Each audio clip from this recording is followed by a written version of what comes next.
I want them to experience the Olympics. We will do as much as we can to enjoy it. I will try to do the same. It's a little bit different as a coach. Tony Granato heads off to South Korea Wednesday to coach the U.S. hockey team in the Olympics. Granato and the rest of the hockey team will march with Team USA in the opening ceremonies, so be sure to look for them on Friday night. You know, these mittens are actually pretty warm. Hey, everyone, and welcome to the Press Pass. While Coach Granato's away, the men's hockey team here has a couple of huge series, starting this weekend at home against Minnesota. Every game between the two teams since Coach Granato and his staff have taken over have been one-goal games. And with the Badgers currently third in the Big Ten standings with 28 points and Minnesota sixth with 23 points, get ready. This is college hockey.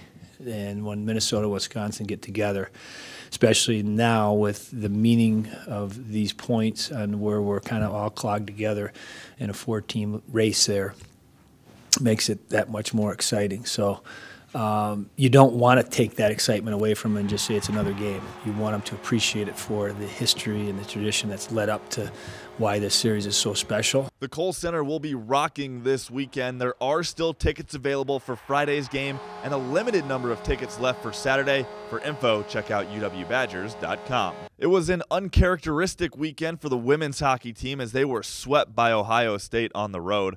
The Badgers are still in control of the WCHA, sitting 10 points ahead of second place.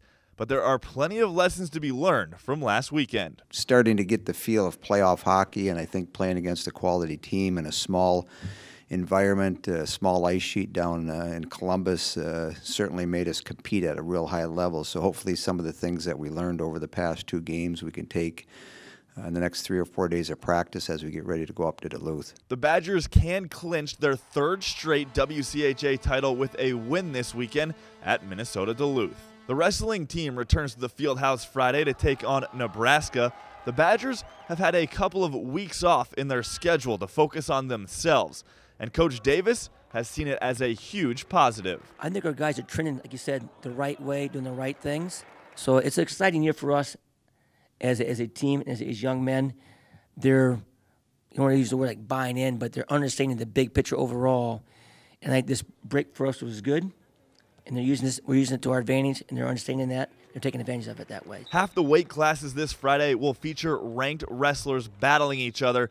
It all starts at the Fieldhouse at 7 p.m. And finally, it's time for our video of the week, which this week are pictures. How about former Badger Corey Clement in the Super Bowl? According to NFL research, Clement joined James White and Roger Craig as the only running backs with 100 yards receiving in a Super Bowl. Of course, two Badgers on that list. James White did it last year. Clement looked like he was having a ton of fun out there, and if we just slowly zoom into his shoes right here, you can see UW Badgers. Yep, once a Badger, always a Badger. Congratulations to Clement and his Badger teammates on the Eagles, Bo Allen and Chris Maragos, on the Super Bowl title. That's the Press Pass for Wisconsin Athletics. I'm Brandon Spiegel.